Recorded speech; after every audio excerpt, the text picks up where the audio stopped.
한번 인사하겠습니다. 반갑습니다. 반갑습니다. 예.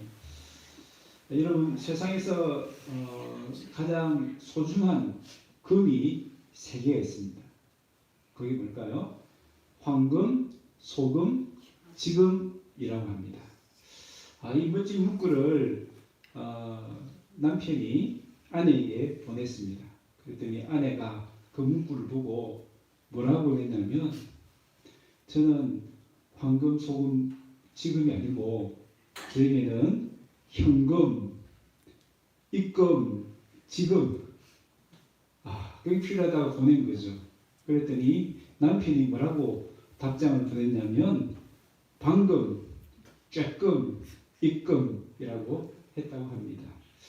여러분, 아무리 소중하고 아무리 귀중한 것도 지금 내가 누리지 못하면 소용이 없죠.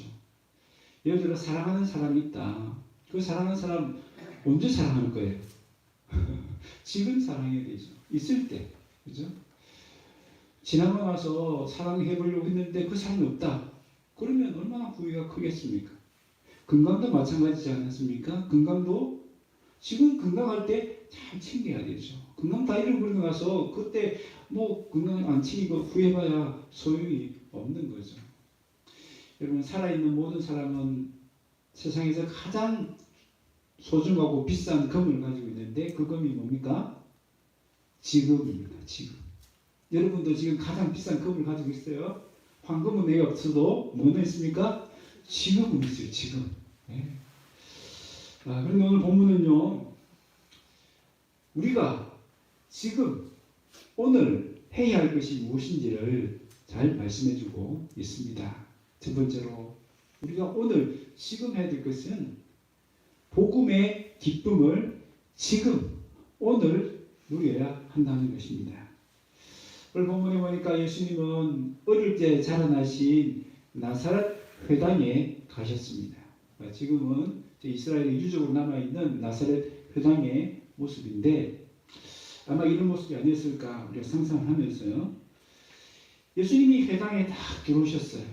그때 사람들의 눈빛이 어땠을까요? 눈빛이 번쩍번쩍 빛났을 거예요. 저분이 우리 회당에 오시다니. 왜 그렇습니까? 예수님에 대한 소문이 이미 자자하게 퍼져 있었기 때문입니다. 14절을 보니까 뭐라고 되어 있어요?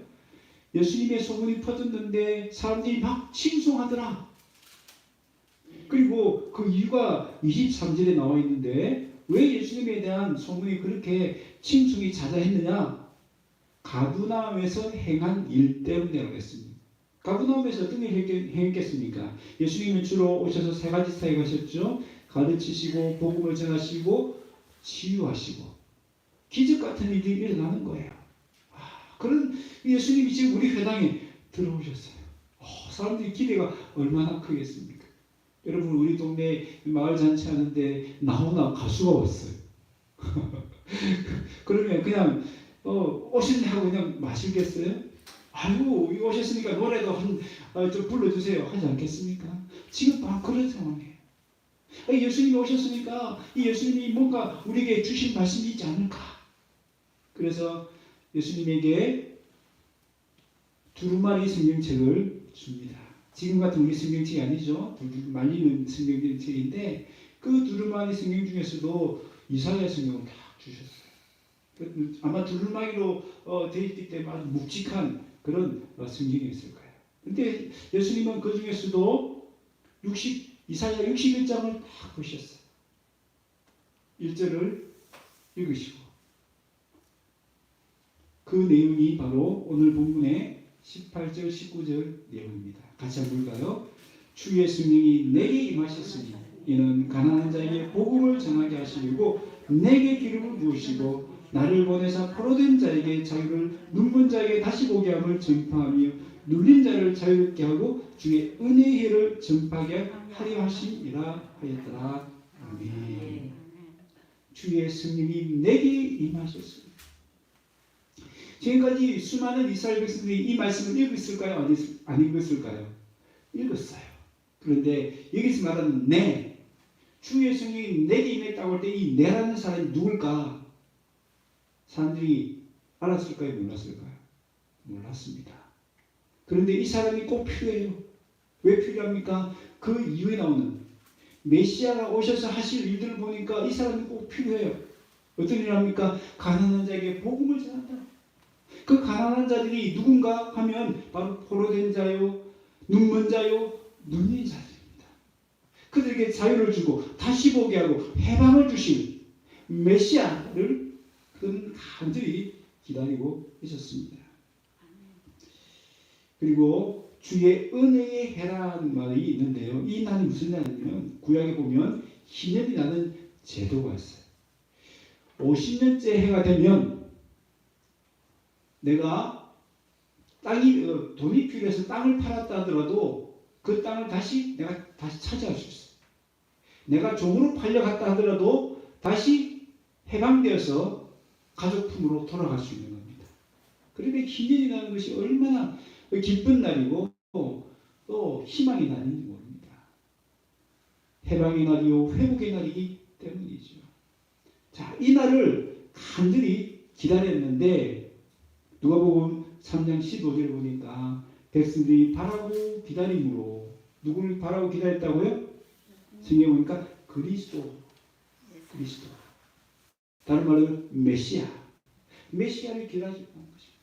메시아가 오시면 희년과 같은 우리가 완전히 해방되어지고 회복되는 그런 은혜가 임할 줄 알고 그것을 가져다 주실 메시아를 간절히 기다리고 있습니다. 그런데 예수님이 이 말씀을 읽고 나서 21절에 뭐라고 말씀하십니까? 이 글이 오늘 너희 귀에 응하였느니라. 무슨 뜻이죠? 주 예수님이 내게 임하셨으니 할 때 이 내가 도대체 누굴까? 그 사람이 간절히 오기를 기다렸는데 예수님 뭐라고 말씀하시는 거예요? 그 메시아가 바로 나다라고 말씀합니다.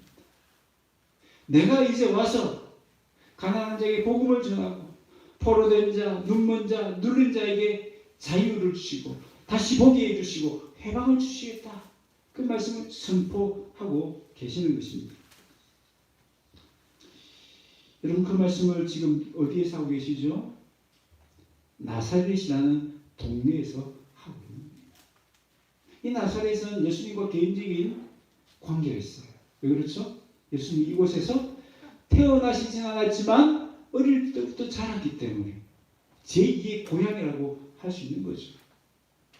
예수님이 어릴 때부터 쭉 자라오면서 무엇을 보았을까요? 여러분 나사렛이라는 동네가요. 이 지도를 보면 아시겠지만 이 이스라엘 땅에서도 저 북쪽의 변방에 속해요. 정말 시골 중에 시골입니다. 그리고 나사렛에서 무슨 순한 것이 날 수 있겠느냐라고 말할 정도로 이 동네에 대해서 무시하는 그런 천대받는 그런 동네였습니다. 그러니까 여러분 이 본문에서 말하는 포로된 자, 눈먼 자, 눌린 자들의 삶의 모습이 바로 이 나사렛 사람들의 모습이었습니다. 예수님 어릴 때부터 그걸 봐온 거예요. 얼마나 불쌍했겠습니까? 저 사람들이 포로되어 있고 보지 못하고 있고 눌려있는 그 모습 보면서 자라신 거예요. 그들에게 이 복음을 전하려고 누가 보면 의도적으로 가장 먼저 그들에게 이 복음을 전한 것처럼 그렇게 기록을 하고 있습니다. 예수님의 마음이 반영되어 있는 것이죠. 그들은 불쌍한 그런 모습을 보면서 그들이 좀 해방받고 그들이 자유를 얻고 다시 보게 되기를 간절히 바라는 마음으로 이 말씀을 선포하셨고 그리고 이 글이 오늘 너희에게 응하였다라고 말씀하신 겁니다. 이유가 뭘까요?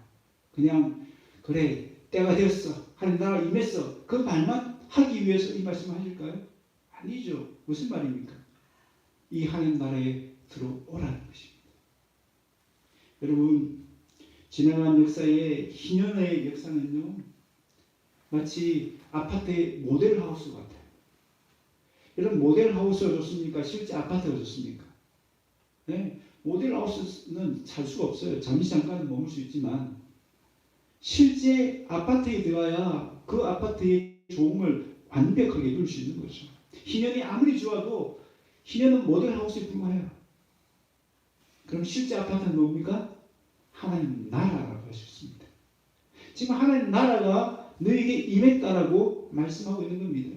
이 말은요, 너희도 그런 하나님 나라에 들어와서 그 하나님 나라의 복락을 누리기를 원한다는 뜻입니다. 그 하나님 나라에서 포로된 자는 자유를 얻고 눈먼 자는 다시 보게 되고 누린 자는 해방되기를 간절히 바라는 마음이 오늘 본문 속에 들어있는 것입니다.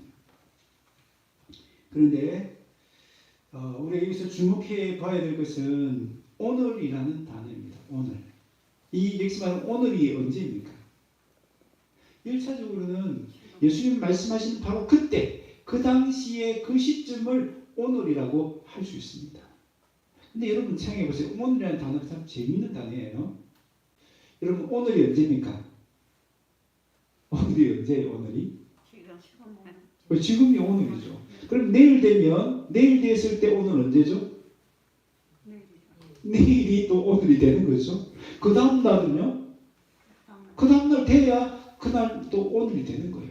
오늘은 어쩌면 계속 반복되는 매일매일을 의미하는 겁니다. 그래서 예수님께서 오늘 이 글이 너에게 응했다라고 말씀하실 때의 의도는 뭘까? 그날만 얘기하는 것이 아니라 우리가 살아가는 매일매일 그 하나님 나라의 복락을 누리기를 원하는 우리 주님의 마음이 있는 겁니다. 어제 하나님 나라 누린 것으로 만족하지 말고 내일 하나님 나라를 누릴 것이다 막연하게 기대하지 말고 지금 당장 오늘 복음의 기쁨을 누리라는 것입니다. 여러분, 예수님은 오늘 본문에 나온 것처럼 포로된 자에게 자유를 주셨습니다. 그 대표적인 사례가 뭡니까? 그라사 지방에 군대 귀신 들린 그 비참한 사람을 구원해 주시는 것입니다. 여러분, 군대 귀신에 씌인 이 사람은 어떻습니까? 포로가 되어 있는 거죠. 그 사탄, 마귀, 귀신에 사로잡혀 있는 겁니다. 포로로 잡혀 있는 거예요. 하나님 예수님 그 영혼을 불쌍히 여겨주시고 그를 구원해 주십니다. 돼지들이 몰사할 정도로. 그만큼 돼지떼들보다 이 한 영혼의 가치가 더 귀하다는 것을 보여주시는 거죠. 오늘 포로된 자들이 있을까요? 없을까요? 저와 여러분 어떻습니까? 육체적으로는 포로되어 있지 않다 할지라도 정서적으로, 영적으로 포로된 사람들이 많이 있습니다. 예를 들면 어떤 사람입니까? 도박이나 술이나 마약에 중독되어 있는 사람들이죠. 그게 완전히 사로잡혀 있는 것입니다.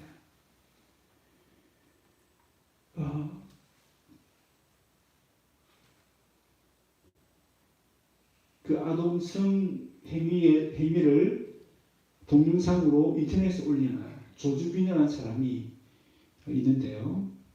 정말 악한 사람이죠. 그 사람이 기자들 앞에서 이야기를 합니다. 피해자들에게 사과를 하는 것이 아니고 감사를 해요. 뭐라고 감사를 하냐면 악마적인 저의 삶을 끝내게 해주셔서 감사합니다. 이 말을 가만히 보면요. 자기의 책임을 하나도 생각하지 않는 겁니다. 자기가 잘못한 것이 아니고 누구 때문이다? 내가 악마 때문이다 라고 얘기하는 거, 핑계를 대는 겁니다. 그러니까 사과를 하는 게 아니고 감사를 하는 거죠. 그러나 그 내용 자체는 틀린 얘기입니까? 그 내용 자체는 맞는 얘기죠. 악마에게 사로잡혀 있는, 중독되어 있는, 오늘 우리 한국 사회에도 마약이 얼마나 지금 급증하고 있다고 얘기합니까? 그렇게 포로된 자들이 많이 있는 것입니다. 우리 주님은 그 포로된 자들에게 자유를 주시기 위해서 오신 줄로 믿습니다. 네. 또한 예수님은 눕는 자를 고쳐주셨습니다. 대표적인 사례가 성전 미문에서 구걸하고 있던 소경 바디메오를 고쳐주신 사건이죠. 여러분, 바디메오가 이 육체적으로만 눈먼 것이 아니고요. 영적으로도 눈이 멀어 있었습니다. 그러니까 성전 미문에서 국을 하고 있다는 뭐예요? 성전 안으로 들어가면 하나님을 만날 수 있는 공간이잖아요. 그러니까 하나님 만날 수 있는 그 입구에서 더 이상 들어가지 못하는 거예요. 그 입구에서 그냥 세상적인 돈을 추구하고 그것을 구걸하고 있는 인생을 살아갔습니다. 그러나 예수님께 만나고 그 눈이 열렸어요. 어떻게 됐을까요? 여전히 돈을 쫓아갔을까요?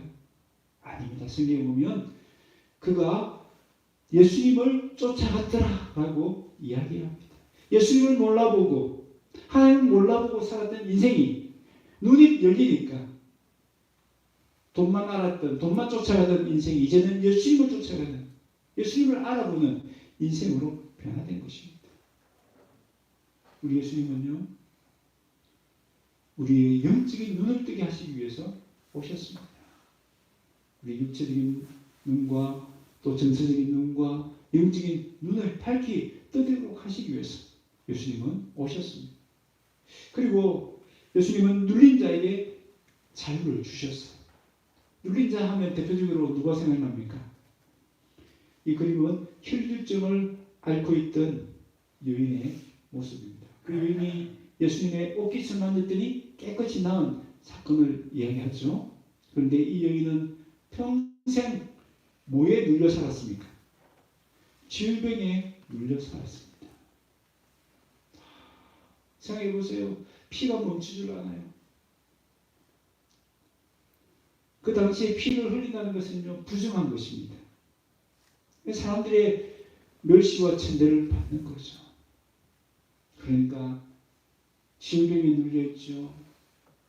또 이 질병을 이용해서 돈벌이하는 그 의사들이 있었어요. 그러니까 치료해 준답시고 돈만 받아가지 제대로 치료를 안 해주는 거예요. 그 사기를 당하잖아요. 그 사람들에게 눌림을 당하죠. 얼마나 그 인생이 고통스럽고 힘들었겠습니까? 예수님께서 고쳐주십니다. 또한 그 당시에 가장 천대받는 사람들 누굽니까? 남의 환자들 아닙니까? 사람 취급도 받지 못하고 종교적으로도 완전히 외면당해서 하나님께 예배도 드릴 수 없는 그런 사람을 예수님께서 고쳐 주시지 않습니까?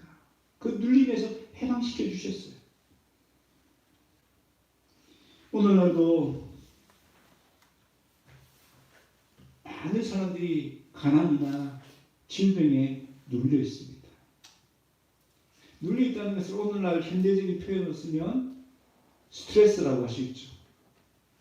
여러분 스트레스 안 받는 분 계시나요? 다 받잖아요.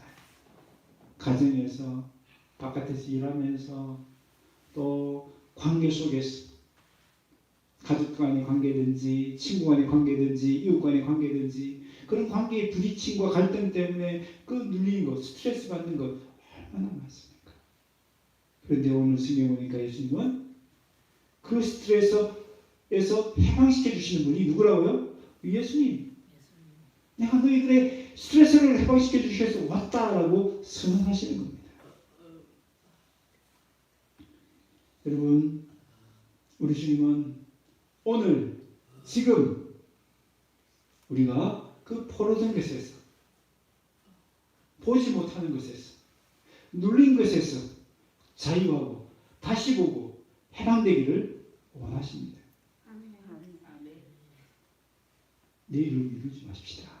이 복음의 기쁨을 내일로 미루지 마십시다. 오늘 누리라고 이 복음을 주셨는데 어제 누린 것을 만족하지 마시고 내일 누릴 것이라 그냥 기대하지 마시고 오늘 주님 그 이 복음의 기쁨을 오늘도 누리게 해주십시오. 두 번째로 지금 우리가 해야 될 것이 뭘까요? 지금 오늘 예수님을 영접해야 합니다.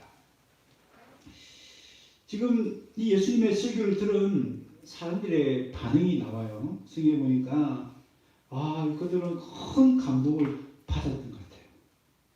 왜 그렇습니까? 첫 번째 설교의 내용이 그들에게 너무 큰 은혜가 됐습니다. 왜냐하면 그들의 가려운 것을 시원하게 긁어주는 말씀이기 때문입니다. 포로된 자, 눈먼 자, 눌린 자로 살아가고 있는데 우리에게 그런 해방의 날이 있구나. 그것을 그 이야기를 듣고는 너무 감동하는, 하나님께서 이런 은혜를 내게 예비하고 계셨구나. 두 번째, 왜 감동했겠습니까? 이 말씀을 전하신 분이 누구예요? 하나님의 아들, 말씀 자체이신 예수님이세요.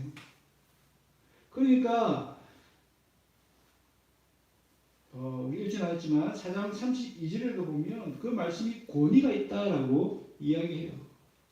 그러니까 이 권능 있는 말씀, 이 권위 있는 말씀을 듣고는 그들은 다 큰 감동을 받습니다. 아멘, 아멘, 할렐루야. 귀한 은혜의 말씀입니다. 너무너무 기뻐합니다. 그런데요, 곧 이어서 두 번째 반응이 나옵니다.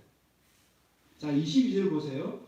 그들이 다 그를 증언하고 그 입으로 나오는 바 은혜로운 말을 놀랍게 여겨. 여기까지는 좋아요. 여기까지는 큰 은혜 받았습니다. 좋습니다. 그런데 그 다음 이어서 22절 뭐라고 말씀합니까? 이르되 이 사람이 누구다? 요셉의 아들이 아니냐. 무슨 뜻입니까? 네가 메시아라고? 내가 너 어릴 때부터 봐왔는데 너는 그냥 목수의 아들, 요셉의 아들이잖아. 내가 알고 있는 예수로 지금 앞에 계시는 예수님을 판단하는 겁니다. 어릴 때 그 꼬맹이 요셉의 아들로 여전히 생각하는 거예요. 그러니까 예수님을 메시아로 인정을 못하는 거예요. 받아들일 수가 없는 겁니다. 그들의 마음이 냉랭하게 식어버렸습니다. 예수님이 주시고자 하는 이 복음의 기쁜 소식을 그들은 거부해 버립니다.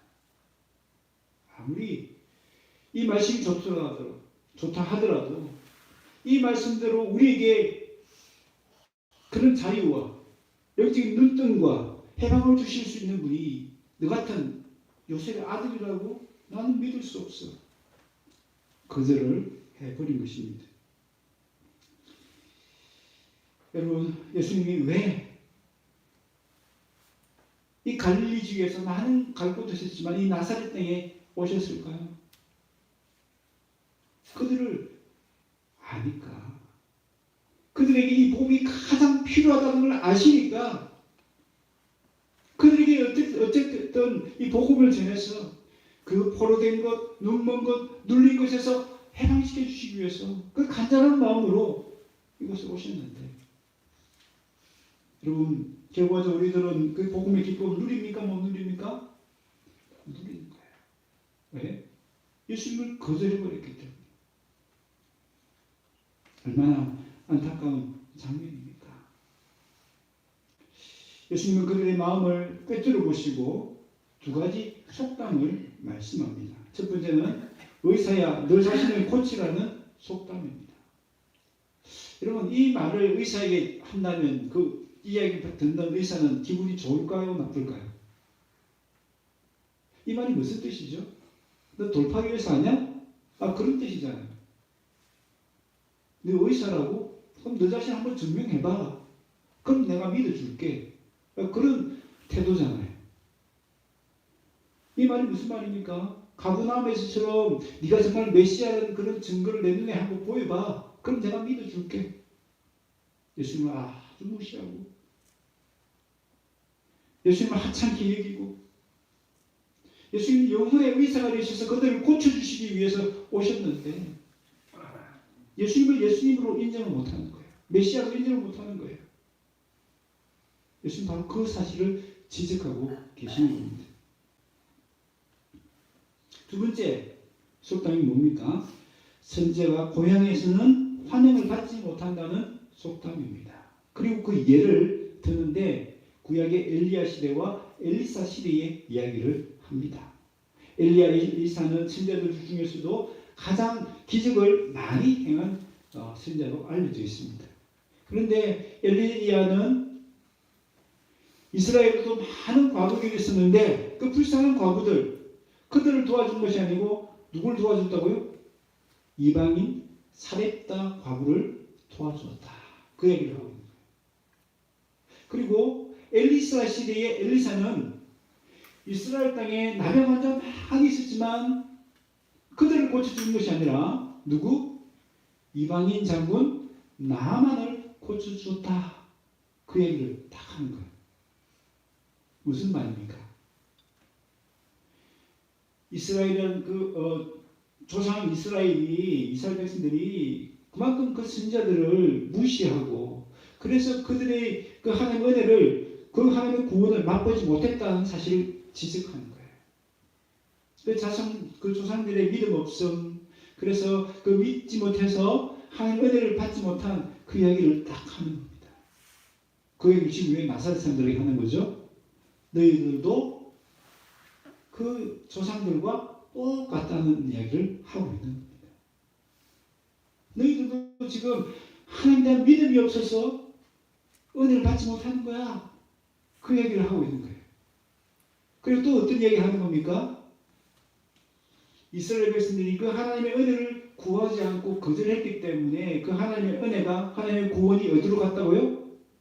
이방인들이 받았다는 얘기를 하고 있는 거 아닙니까? 그 이방인 과부, 이스라엘에는 과부들이 아니라 이방인 과부가, 이스라엘에는 나병 환자가 아니라 이방인 나병 환자가 구원을 받은 것은 이스라엘 백성들이 거절했기 때문이다. 복음은요, 거절하면 누구한테 간다고요? 이방인에게도 간다. 그 얘기를 지금 하고 있는 겁니다. 그들의 이 상식적으로는 이해가 되지 않는 겁니다. 도저히 용납이 안 되는 겁니다. 이해가 안 되는 정도가 아니라 그거는 용납할 수 없는 이야기인 거예요. 왜냐하면 그들은 이방인을 철저히 무시했기 때문입니다. 이방인들은 하나님의 구원을 받을 수 없는 것으로 취급했기 때문입니다. 자신들이 선민이고 오직 자신들만 구원받는다라고 생각했기 때문에 예수님의 이 말씀은 도저히 받아들일 수 없는 이야기인 거예요. 자신들의 교리나 전통과는 도저히 맞지 않는 말씀입니다. 어떻게 이방인들이 구원을 받을 수 있어? 그러니까 그들이 머리끝까지 화가 난 겁니다. 두 가지 때문이죠.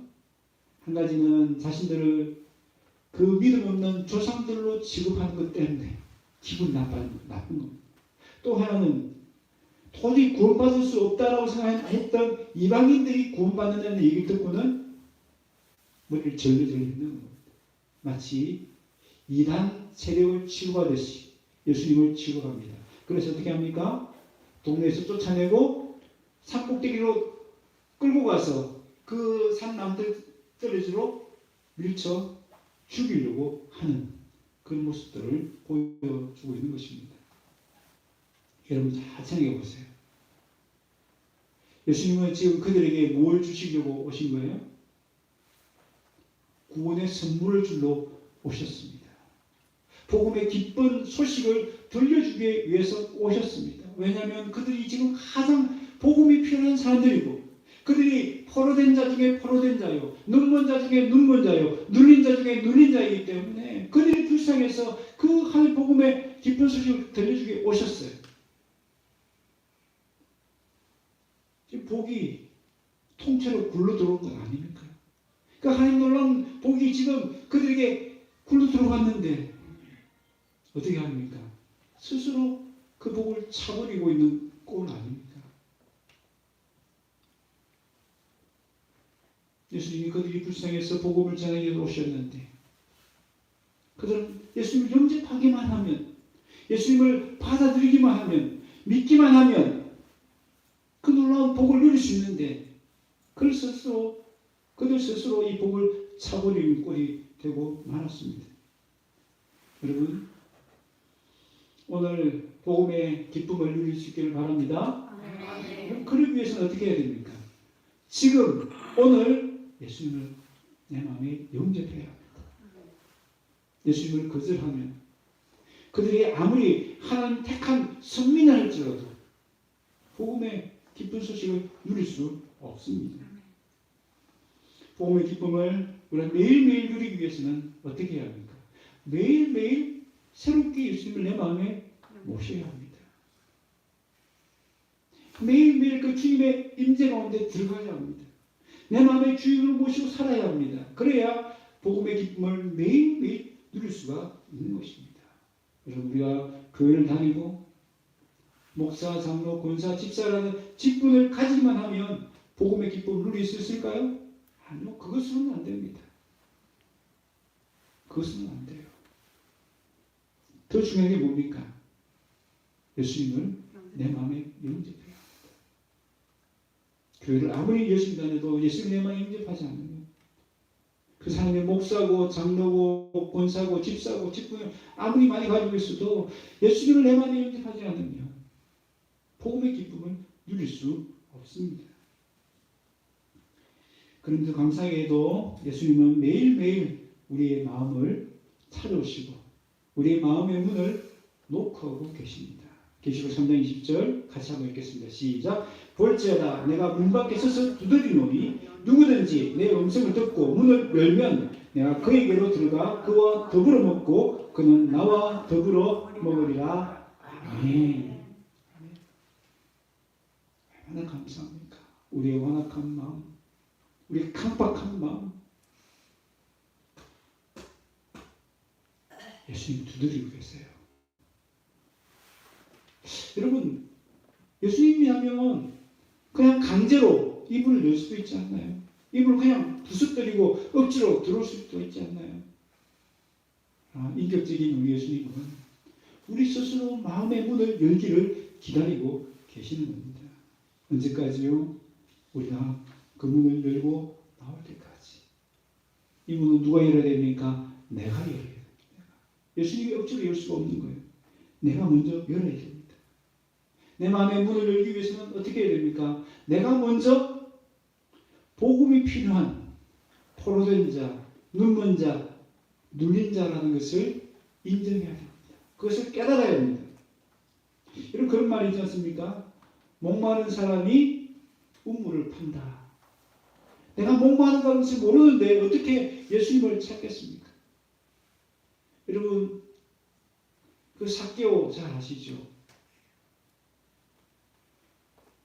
삭개오는 목마른 인생을 살았습니다. 겉으로 보면 돈도 많죠. 또 사회적인 지위도 있죠. 겉으로는 부족한 게 없어요. 그런데 그 마음은 공허했습니다. 영적으로 배가 고팠습니다. 목말랐습니다. 그때 예수님에 대한 소문을 들었습니다. 그러나 예수 앞에 감히 나갈 수 없었어요.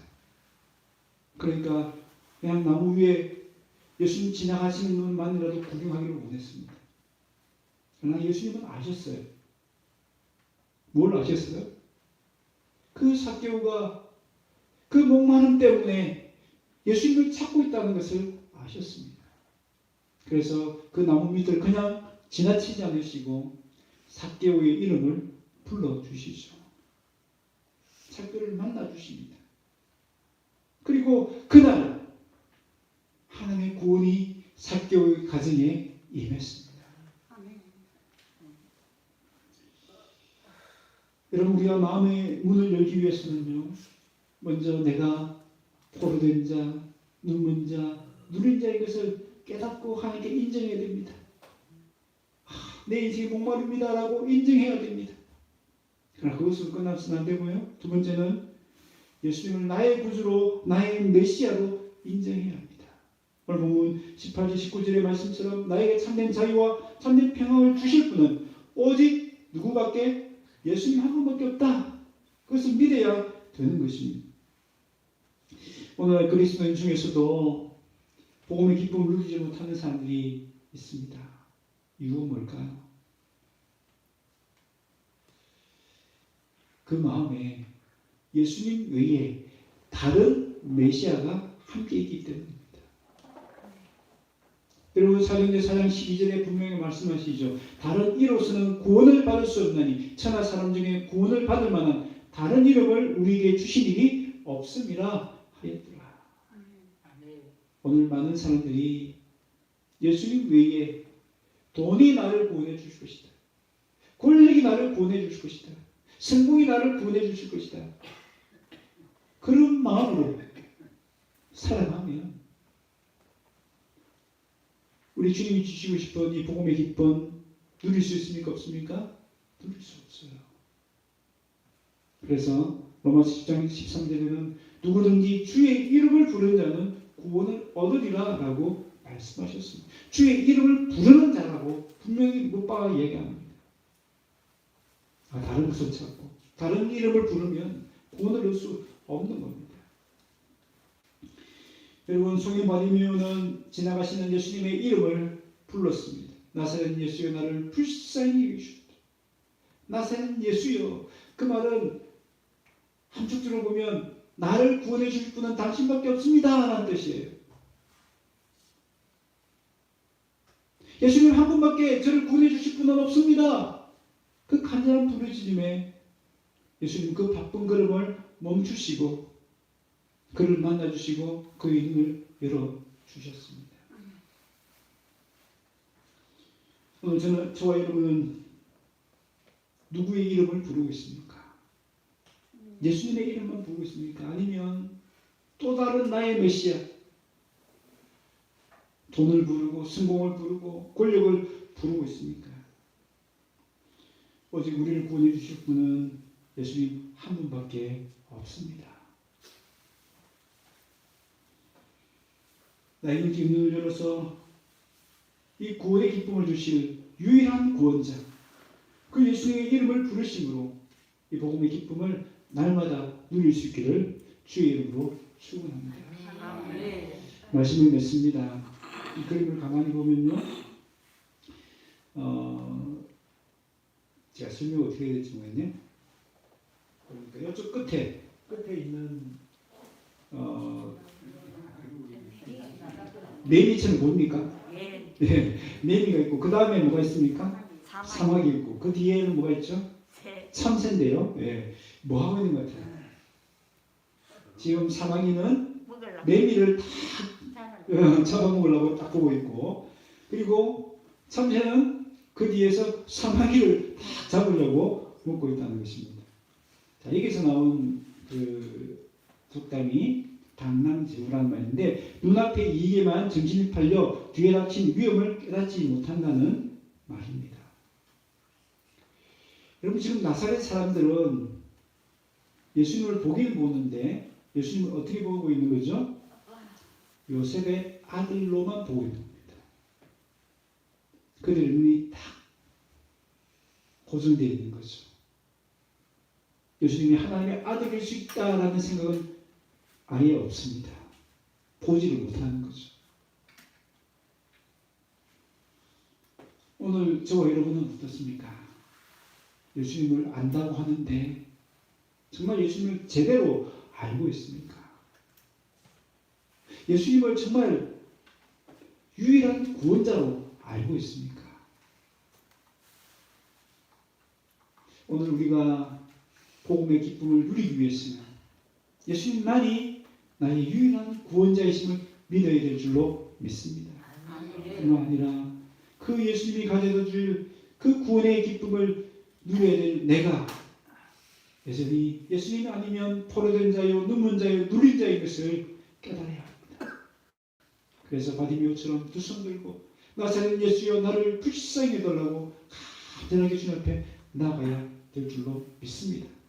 그럴 때에 우리 주님이 이미 그날부터 시작하신 복음의 기쁨을 오늘은 계속 반복된다고 했죠? 매일매일 복음의 기쁨을 누리게 될 줄로 믿습니다. 그러니 저와 여러분이 임하시기를 주의 이름으로 축원합니다. 우리 시간 이 말씀을 붙들고